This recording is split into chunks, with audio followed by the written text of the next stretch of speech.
নমস্কাৰ বন্ধু বান্ধৱীসকল, মই সুলোচনা আপোনালোকক মোৰ চেনেলত স্বাগতম জনালোঁ আন এটি ভিডিঅ'লৈ।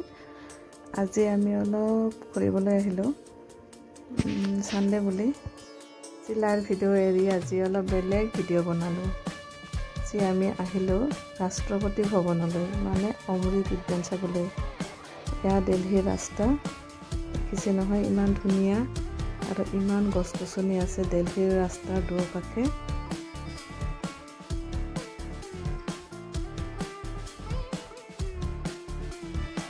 মই দিল্লী নাহোঁতে ভাবিছিলোঁ দিল্লীত কিজানি গছ গছনিয়ে নাই, সেইকাৰণে ইমান পলিউশ্যন, কিন্তু তেনেকুৱা নহয়, দিল্লীত বহুত গছ গছনি আছে।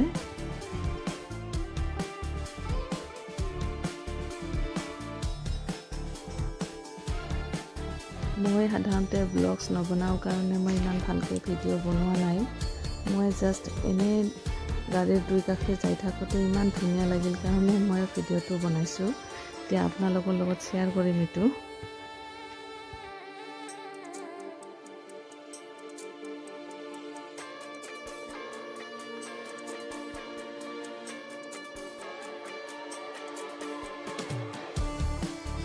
এতিয়া আমি ৰাষ্ট্ৰপতি ভৱন আহি পালোঁ, দেখিছে নহয় কিমান ভিৰ, মানুহ চাওক না কিমান মানুহ, চাৰিওপিনে কেৱল মানুহ আৰু মানুহ।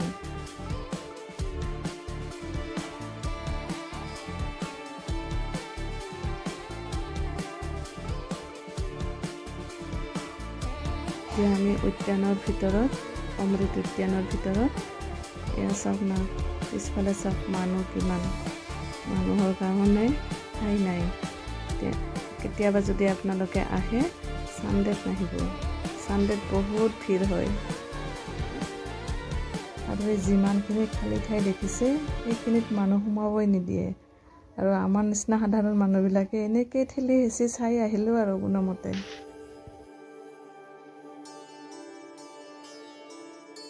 আমি আগৰ পৰাই শুনি আহিছোঁ যে ৰাষ্ট্ৰপতি ভৱনত মোগল গাৰ্ডেন আছে, মোগল গাৰ্ডেনত আগৰ যিটো নাম আছিলে, আৰু ক'লা ৰঙৰ গোলাপ ফুল ফুটে বুলি, কিন্তু ক'লা ৰঙৰ গোলাপ ফুল দেখা নাপালোঁ। যি হওক চাই আহিলেও ভাল লাগিল।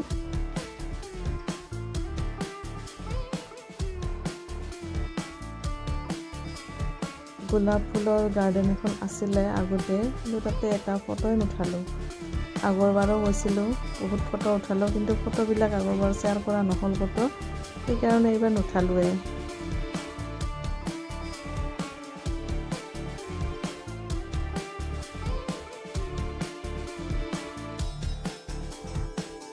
অমৃত উদ্যানৰ পৰা ওলাই আমি এতিয়া গ'লোঁ আছাম হাউচত।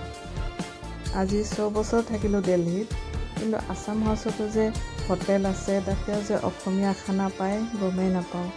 এই জোনালী ব্লগছ বুলি এজনী ইউটিউবাৰৰ ইউটিউবত দেখিহে গম পালোঁ যে আছাম হাউচতো অসমীয়া খাদ্য পায়, আৰু আমি সেইকাৰণে দেৰি নকৰি এই সানডেটোত মানে গ'লোৱে আৰু অসমীয়া আহাৰ। আজি আমি মানে অসমৰ খাদ্য খাম আৰু।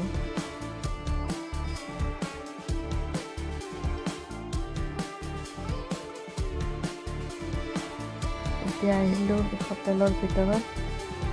তো আজি যিহেতু দুপৰীয়াৰ ভাতটো খাম বুলি আহিছোঁ ইয়াতে, এই মেনুখন দেখিছে আৰু ভালেই লাগিল খাই। এতিয়া দেখুৱাই আছোঁ ভাত কিহেদি খালোঁ। এয়া ভাতৰ কাঁহীখন দেখিছে, আৰু আমি খালোঁ ঔটেঙা আৰু মাছৰ জোলেদি। হাঁহৰ মাংস নাখালোঁ, কাৰণ মানুহজনেও নাখায়, আৰু মই গাহৰি মাংস নাখাওঁ, সেইকাৰণে আমি সেইবিলাকৰ সোৱাদ নল'লোৱে। এতিয়া আছাম ভৱনৰ পৰা ভাত খাই ওলাই আহি এতিয়া আমাৰ ফটো ছেশ্যন। তাৰমানে ৰাস্তাৰ কাষত যি এই শান্তিপথ বুলি কয়, সেইখিনি গমেই নাপাওঁ, কেতিয়া যোৱাই নাই, মানুহজনে লৈ গ'ল, ভাল লাগিল। বহু দিনৰ পৰা বোলে ভাবি আছিলে যাম বুলি, তে লৈ গ'ল আমাক, বহুত ভাল লাগিল। বহুত মানে ফুল দেখি ইমানেই ভাল লাগিলে যে কি ক'ম আৰু। এয়া অলপমান ফটো ছেশ্যনো কৰিলোঁ। যিহেতু কাপোৰযোৰ নিজে বনাই কিনে চিলাই পিন্ধি গৈছোঁ, অলপমান ফটো সেশন কৰিলোঁ আৰু চাওক ফটোৰ পোষ্ট ল'ৰাটোতো সৰু ল'ৰাটো শুয়ে পৰিলে ফটো ফুল দেখি ইমানে ভাল পাইছে যে কি ক'ম আৰু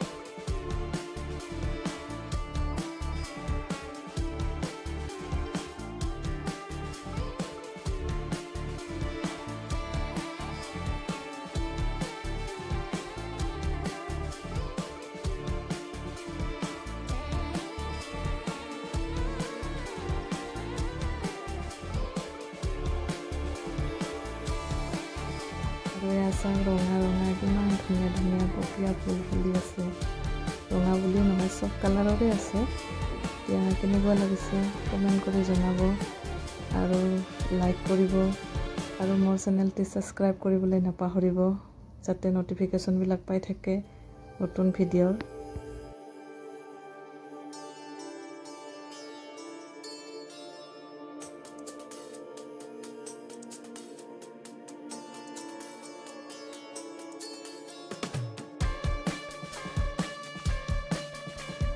আৰু এবাৰ ক'লোঁ যে ভিডিঅ'টো চাই কেনেকুৱা লাগিছে প্লিজ কমেণ্ট কৰিব আৰু চেনেলটো ছাবস্ক্ৰাইব কৰিবলৈ নাপাহৰিব আজিলৈ আহিছোঁ ধন্যবাদ সকলোৱে ভালে থাকক